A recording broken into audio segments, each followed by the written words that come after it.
Morning students, आज हम आगे बढ़ेंगे। हमने इससे पहले वाली क्लास में जो है इकोनॉमिक्स के कुछ कंसेप्ट्स पढ़े थे। कंज्यूमर कौन होता है, कंजम्पशन क्या होती है हमारी, प्रोड्यूसर कौन है, इस तरह के हमने कई सारे कंसेप्ट्स को पढ़ा।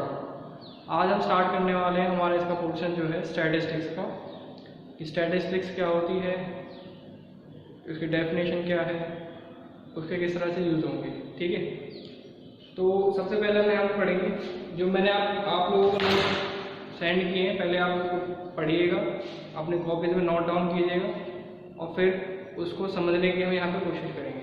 ठीक है,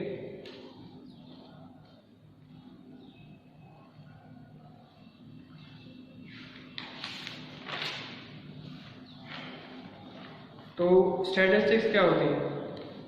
स्टैटिस्टिक्स को हम कह सकते हैं, Statistics may be defined as collection, presentation, analysis and interpretation of data। यानी जो न्यूमेरिकल डाटा हम कलेक्ट करेंगे उसको कलेक्ट करके उसको प्रेजेंट करके उसको एनालाइज करने के बाद कंक्लूजन ड्रॉ किए हैं उसको इंटरप्रेटेट करके दूसरों को समझाना। ठीक है, यानी पहले कलेक्ट करना है हमें डाटा, फिर उसको प्रेजेंट करना है। प्रेजेंट किस तरह से होगा, in the form of tables या डायग्राम्स के थ्रू, ठीक है, या फिर ग्राफ्स के थ्रू। उसके बाद उसको हम एनालाइज करेंगे। एनालाइज कैसे किया जाता है, जो हमारे स्टैटिस्टिकल टूल्स होते हैं जैसे मीन, मीडियन, मोड हो गया, एवरेजेस बोल देते हैं उनको, परसेंटेज। अगर हम किसी की डाटा की निकाल रहे हैं तो परसेंटेज इसकी हो गई। हम कोएफिशिएंट निकाल रहे हैं, कोरिलेशन और रिग्रेशन निकाल रहे हैं अगर हम, तो वो भी हमारे क्या स्टैटिस्टिकल डाटा के टूल हैं जिससे हम एनालाइज करते हैं डाटा। ठीक है, उसके बाद हम इंटरप्रेटेट करते हैं। इंटरप्रिटेशन भी हमारी इन्हीं से होती है, लेकिन डिफरेंस होता है थोड़ा सा कि जो हम एनालिसिस कर रहे हैं उसमें हम एवरेजेस ले रहे हैं, परसेंटेजेस ले रहे हैं। तो इसमें क्या डिफरेंस होता है इंटरप्रिटेशन के टाइम पे, हम यहाँ पे देख रहे हैं कि उसका मैग्नीट्यूड क्या है, कितना बदलाव आया, उसके बदलाव में कितने हद तक बदलाव आया, उस चीज़ को हम बताएंगे। तो वो होता है हमारे इंटरप्रिटेशन का, यानी मैग्नीट्यूड ऑफ एवरेज और परसेंटेज और कोएफिशिएंट ऑफ कोरिलेशन और भी बाकी सब चीज़ों के जो कोएफिशिएंट्स हैं उनको एक्सप्लेन करना। ठीक है, ये होता है हमारा इंटरप्रिटेशन के लिए। अब जो हमारी स्टैटिस्टिक्स को है उसको दो तरह से हम देखते हैं। पहली कि इन प्लूरल सेंस क्या होती है स्टैटिस्टिक्स, और दूसरा इन सिंगुलर सेंस क्या होती है स्टैटिस्टिक्स हमारी। तो प्लूरल सेंस में अगर हम देखें तो प्लूरल सेंस में होता है aggregate of data. Statistics is aggregate of data. ठीक है, in plural sense statistics refers to information in terms of numbers or numerical data such as population statistics, employment statistics concerning public expenditure। यानी जो भी data है हमारा वो सब किस में होगा, एक इकट्ठे एग्रीगेशन में होगा। सारा डाटा जो होगा वो एग्रीगेशन की फॉर्म में होगा। एक उसमें कोई क्वालिटी होगी डाटा की, पूरे की एक जैसी क्वालिटी होगी। ठीक है, जैसे अब इसमें हम एग्जांपल लेते हैं, जैसे राम है, राम के पास जो है, लेकिन एक चीज़ और ध्यान रखनी है, हर एक न्यूमेरिकल डाटा जो है वो स्टैटिस्टिक्स नहीं होता। एग्जांपल हम देख रहे हैं, जैसे राम के पास, राम को मिलते हैं 100 रुपये per month pocket allowance. Ram को 100 रुपये पॉकेट अलाउंस मिल रहा है, 100 रुपये न्यूमेरिकल डाटा है, लेकिन इससे हम कोई कंक्लूजन ड्रॉ नहीं कर सकते। क्यों नहीं कर सकते, क्योंकि ये 100 रुपये हैं वो एग्रीगेट ऑफ फैक्ट नहीं है। अगर हम ये कहें कि क्लास 10 के जो बच्चे हैं उनकी जो एवरेज पॉकेट अलाउंस है वो 100 रुपीज़ है, तो ये स्टैटिस्टिक्स है। ठीक है, एक सिंगल जो डाटा होता है यानी सिंगल यूनिट को हम स्टैटिस्टिक्स नहीं कह सकते। स्टैटिस्टिक्स क्या होगी, एग्रीगेट ऑफ डाटा। इसके बाद लास्ट में हम इससे क्या कंक्लूजन ड्रॉ कर सकते हैं, हम कंक्लूजन ड्रॉ कर सकते हैं कि स्टैटिस्टिक्स जो होती है, जो स्टैटिस्टिक्स है वो क्या होगी, डाटा। लेकिन हर एक डाटा जो है वो स्टैटिस्टिक्स नहीं होता है। डाटा जो है वो ब्रॉडर टर्म है, लेकिन स्टैटिस्टिक्स जो है उससे नैरो कंसेप्ट है। हर एक स्टैटिस्टिक्स क्या होती है, डाटा, लेकिन हर एक डाटा जो है वो स्टैटिस्टिक्स नहीं होगा। ठीक है, अब यहाँ पर हम देखेंगे कि जो हमारे स्टैटिस्टिक्स है प्लूरल सेंस में, उसके क्या क्या फीचर्स होते हैं, क्या उसकी कैरेक्टरिस्टिक्स होती हैं। ठीक है, तो हम कैसे आइडेंटिफाई करेंगे कि प्लूरल सेंस में स्टैटिस्टिक्स जो है वो कहीं बोली जा रही है, यहाँ पे प्लूरल सेंस में है हमारी स्टैटिस्टिक्स। तो पहला उसका जो फीचर होता है वो होता है एग्रीगेट ऑफ फैक्ट्स। यानी बहुत सारे जो न्यूमेरिकल डाटा होगा उसको एग्रीगेट करने के बाद ही हम उसको कह सकते हैं कि वो स्टैटिस्टिकल डाटा है। A single number does not contribute statistics no conclusion can. क्यों नहीं कह सकते हम सिंगल नंबर हो? क्योंकि उससे हम कोई भी कंक्लूजन नहीं निकाल सकते। जैसे राम के पास 100 रुपये हैं, 100 रुपये का हम क्या करें? हम उससे कोई कंक्लूजन ड्रॉ कर सकते हैं? कुछ नहीं कर सकते। लेकिन अगर हमारे पास एग्रीगेशन होगा फैक्ट्स का, तो हम उससे कंक्लूजन ड्रॉ कर पाएंगे। इस बार जैसे प्रॉफिट है हमारे पास, तो प्रॉफिट पिछले 4 सालों की प्रॉफिट है हमारे पास, उनको जब हम एग्रीगेट करेंगे तो हमें पता चलेगा कि हमने कितना पैसा कमाया 4 सालों के अंदर, या उसका एवरेज प्रॉफिट हमारा क्या रहा 4 सालों के अंदर। एक साल से हम एवरेज प्रॉफिट नहीं बता सकते हैं। अगर हमारे पास कई साल के प्रॉफिट्स हैं तो वहाँ पे हम उसका एवरेज कर सकते हैं। ठीक है। इसके बाद न्यूमेरिकली एक्सप्रेस्ड, यानी हर एक जो डाटा होगा जो नंबर्स में जिसको एक्सप्रेस किया जाएगा, सिर्फ वो ही स्टैटिस्टिक्स होगा। जिसको हम नंबर्स में एक्सप्रेस नहीं कर सकते हैं वो स्टैटिस्टिकल डाटा नहीं होगा। ठीक है। जैसे इसमें हम क्वालिटेटिव टर्म्स जो होती हैं हमारे रिच, पुअर, और हम कह सकते हैं स्मॉल और बिग, तो ये इनको हम एक्सप्लेन नहीं कर सकते, इनको नंबर्स में एक्सप्रेस नहीं कर सकते, तो इसलिए ये स्टैटिस्टिक्स नहीं है। जिनको हम नंबर्स में एक्सप्रेस कर सकते हैं सिर्फ उसी डाटा को हम लेंगे, स्टैटिस्टिक्स कंसिडर करेंगे। इसके बाद मल्टीप्लिसिटी ऑफ कॉजेस, यानी जो हमारा डाटा होता है वो एक ही कारण से अफेक्ट नहीं होना चाहिए, एक ही कारण से अफेक्ट नहीं होना चाहिए, बहुत सारे कारणों से अफेक्ट होना चाहिए। क्योंकि अगर हम जिस कारण से वो अफेक्ट हो रहा है उसे घटा देंगे तो पूरे डाटा की वैल्यू 0 हो जाएगी। ठीक है। अगर डाटा में सिर्फ एक ही ऐसा कॉज है जिससे वो डाटा अफेक्ट हो रहा है हमारा, और हमने उसी कारण को हटा दिया या उसी वैल्यू को हटा दिया वहाँ से डाटा में से, तो हमारे सारे डाटा की वैल्यू जो है वो 0 हो जाएगी। इसलिए कहा गया है कि जो हमारा स्टैटिस्टिकल डाटा होता है वो अफेक्ट होता है मल्टीप्लिसिटी ऑफ कॉजेस से। इसके बाद दूसरा नेक्स्ट जो उसकी फीचर है वो है इसका रीजनेबल एक्यूरेसी होना चाहिए, यानी जो हमने डाटा कलेक्ट किया है वो रीजनेबली एक्यूरेट होना चाहिए। A reasonable degree of accuracy must be kept in view while collecting statistical data. Accuracy depends on the purpose of investigation, its nature, size and available resources.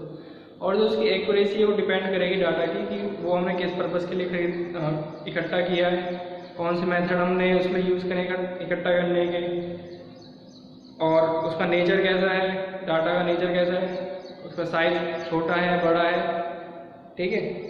तो इस तरह से उसकी जो, और हमारे पास जो रिसोर्स, हमने किन रिसोर्स का यूज़ करके डाटा कलेक्ट किया, तो कई सारे ऐसे फैक्टर्स हैं जिससे रीजनेबल एक्यूरेसी डाटा की जो है इफेक्ट होती है। इसके बाद आता है mutually related and comparable.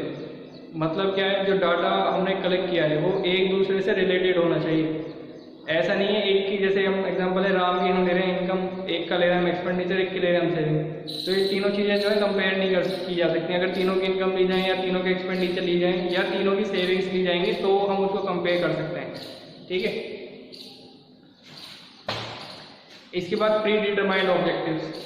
Pre determined objective का मतलब क्या हुआ कि जो हम डाटा कलेक्ट करते हैं स्टैटिस्टिकल डाटा, वो एक पहले से ही निश्चित उद्देश्य को ध्यान में रखकर कलेक्ट किया जाता है। ठीक है।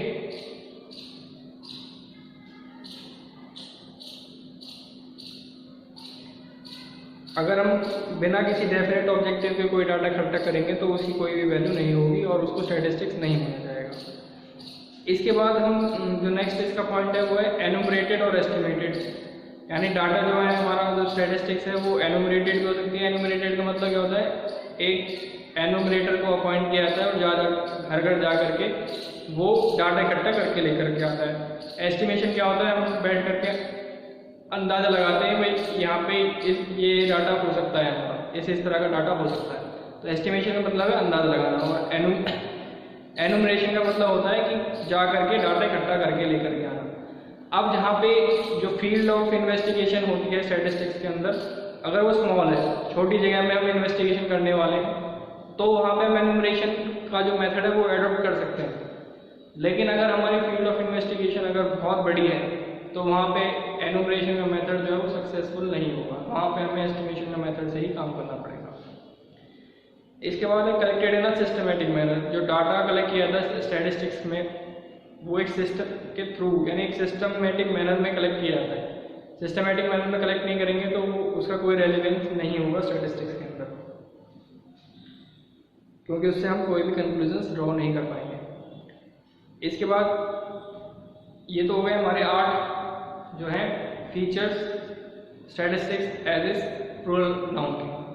पहला क्या था हमारा कि एग्रीगेट ऑफ फैक्ट होगा, दूसरा क्या था कि वो न्यूमेरिकली एक्सप्रेस होगा, तीसरा क्या था कि वो मल्टीप्लिसिटी ऑफ कॉजेज होंगे जिससे वो अफेक्ट होगा, फिर उसके बाद रीजनेबल एक्यूरेसी होनी चाहिए, म्यूचुअली रिलेटेड होने चाहिए, कंपेरेबल होने चाहिए, प्री डिटरमाइंड ऑब्जेक्टिव्स होने चाहिए स्टैटिस्टिक्स को कलेक्ट करने के लिए, और एनुमरेटेड होना चाहिए या फिर एस्टिमेटेड होना चाहिए, सिस्टमेटिक मैनर में कलेक्ट होना चाहिए। तो ये हमारे जो है इसके फीचर्स थे statistics as a plural noun के। ठीक है, अब हम देखते हैं statistics as a singular noun, यानी अगर सिंगुलर सेंस में हम देखें तो स्टैटिस्टिक्स किसको कहा जाता है। तो सिंगुलर सेंस में जो हमने पहले डेफिनेशन पढ़ी थी स्टैटिस्टिक्स की वही आएगी। In the singular sense statistics means science of statistics और स्टैटिस्टिकल मेथड, मतलब it refers to the methods of collection, organization, classification, presentation, analysis and interpretation of quantitative data, यानी collection, organization, presentation, analysis and interpretation of data। ठीक है, तो ये क्या था हमारा statistics as a singular sense. ठीक है, अब ये कुछ डेफिनेशंस भी हैं, डेफिनेशन बुक में लिखी हुई है, मैंने 2 ही आपके नोट्स में लिखी हैं। एक प्लूरल सेंस में बोला गया है कि स्टैटिस्टिक्स क्या होती है, स्टैटिस्टिक जो है न्यूमेरिकल स्टेटमेंट होती है, न्यूमेरिकल स्टेटमेंट ऑफ फैक्ट्स और in any department of enquiry place in relation to each other, किसी भी डिपार्टमेंट में हो सकती हैं और एक दूसरे के रिलेशन में वो रखी जाती है। और सिंगुलर सेंस में वही फिर से वही आ जाएगा, स्टैटिस्टिक्स में defined as the collection, presentation, analysis, interpretation of numerical data. ये तो ठीक है। इसके बाद हम देखेंगे इसमें हमारे स्ट्रेटजीज ऑफ स्टडी, क्या क्या चीज़ हम स्टडी करते हैं स्टैटिस्टिक्स के अंदर। तो पहला स्टेज होता है हमारा कलेक्शन ऑफ डाटा, दूसरा स्टेज है हमारा ऑर्गेनाइजेशन ऑफ डाटा, तीसरा स्टेज होता है हमारा प्रेजेंटेशन ऑफ डाटा, चौथा स्टेज है हमारा एनालिसिस ऑफ डाटा, और पांचवें स्टेज में हम करते हैं इंटरप्रिटेशन ऑफ डाटा। ठीक है, पहली स्टेज में हम क्या करते हैं, डाटा कलेक्ट करते हैं, डाटा चाहिए जिस तरह का हमें डाटा चाहिए तो वो हम कलेक्ट करके लेकर के आते हैं। उसके बाद हम दूसरे डाटा में दूसरे स्टेप में उसको ऑर्गेनाइज करते हैं, उनके नेचर और क्वालिटीज़ के हिसाब से अलग अलग टेबल्स में एरेज बना करके उनको ऑर्गेनाइज किया जाता है। उसके बाद फिर प्रेजेंटेशन में हम उसको डायग्राम के थ्रू, बार ग्राफ के थ्रू या टेबल्स के थ्रू प्रेजेंट करते हैं। उसके बाद एनालाइज करते हैं, एनालिसिस में हम एवरेजेस, परसेंटेजेस इस तरह के वो निकालते हैं अपने स्टैटिस्टिकल मेथड्स के हिसाब से। और उसके बाद हम उसके बाद प्रेजेंट करते हैं, जो हमारा एनालिसिस हुआ उसको इंटरप्रिटेशन करते हैं डाटा का, कि जो हमें कंक्लूजन ड्रॉ करेंगे, मैग्नीट्यूड उसका क्या रहा, कितना बदलाव पहले के मुकाबले में अब आया है। तो ये सब चीज़ हम करते हैं अलग अलग स्टेजेस में स्टैटिस्टिकल स्टडी करते हैं। ठीक है, इसके बाद हम देखेंगे कि हमारे स्टैटिस्टिकल टूल्स कौन से होते हैं। स्टैटिस्टिकल टूल कौन से हैं हमारे, जो हर एक स्टेज पे हमें काम आते हैं हमारे डाटा कलेक्ट करने के लिए, उसको ऑर्गेनाइज करने के लिए, उसको प्रेजेंट करने के लिए, उसको एनालाइज करने के लिए और फिर उसको इंटरप्रिटेट करने के लिए। तो जो भी टूल हम यूज़ कर रहे हैं स्टैटिस्टिकल स्टडी के अंदर, वो सारे क्या होते हैं हमारे स्टैटिस्टिकल टूल्स। तो जैसे हम देखेंगे हमारा जो पहला स्टेज होता है collection of data. Collection of data में हमारा टेक्निक कौन कौन से यूज़ होते हैं, हमारे सेंसस मेथड यूज़ होता है या सैंपल मेथड यूज़ होता है। दूसरा स्टेज ऑर्गेनाइजेशन ऑफ डाटा है, इसमें कौन कौन से टेक्निक हम यूज़ करते हैं, उसमें हम टेबल्स बनाते हैं या एरे बनाते हैं, एरे ऑफ डाटा और टेलीबार्स बनाते हैं। एरे भी एक तरीके से मतलब क्या होता है, टेबल ही होता है। ठीक है, उसके बाद presentation of data. Presentation of data का मतलब क्या है, उसको जैसे ग्राफ के थ्रू प्रेजेंट कर दिया, टेबल्स बना दिए, उसके हमने पाई डायग्राम बना दिया। ठीक है, इस तरीके से हम उसको डाटा को प्रेजेंट करना, वो प्रेजेंटेशन ऑफ डाटा के अंदर। तो इसके बाद एनालिसिस ऑफ डाटा। एनालिसिस के लिए हम एवरेजेस निकालते हैं, परसेंटेजेस निकालते हैं, कोरिलेशन निकालते हैं, रिग्रेशन के कोएफिशिएंट्स निकालते हैं। ठीक है, ये हो गए हमारे टूल्स एनालिसिस के लिए। इसके बाद इंटरप्रिटेशन के लिए हम देखेंगे magnitude of percentages, averages and degree of relationship between economic value, यानी कोरिलेशन ऑफ कोएफिशिएंट्स। तो ये सारी क्या है हमारे स्टैटिस्टिकल मेथड्स हैं। तो आज हम इतना ही करेंगे। हमने यहाँ पे पढ़ा स्टैटिस्टिक्स क्या होती है, statistics as a plural sense हमने पढ़ी है, स्टैटिस्टिक्स हमने एज ए सिंगुलर सेंस पढ़ी है, स्टैटिस्टिक्स इन प्लूरल सेंस की हमने कैरेक्टरिस्टिक्स पढ़ी, उनकी दोनों की डेफिनेशन पढ़ी है। स्टैटिस्टिकल स्टडी क्या होती है, उसकी कौन कौन सी चीज़ें होती हैं वो पढ़ी हमने, और स्टैटिस्टिकल टूल्स क्या होते हैं वो पढ़े हमने। ठीक है, इसके बाद इसमें बस हमारा एक टॉपिक और बच जाता है, स्कोप ऑफ स्टैटिस्टिक्स, तो वो हम अगली क्लास में पढ़ेंगे। ठीक है, आज का एक स्टैटिस्टिक्स में इतना ही। Thank you.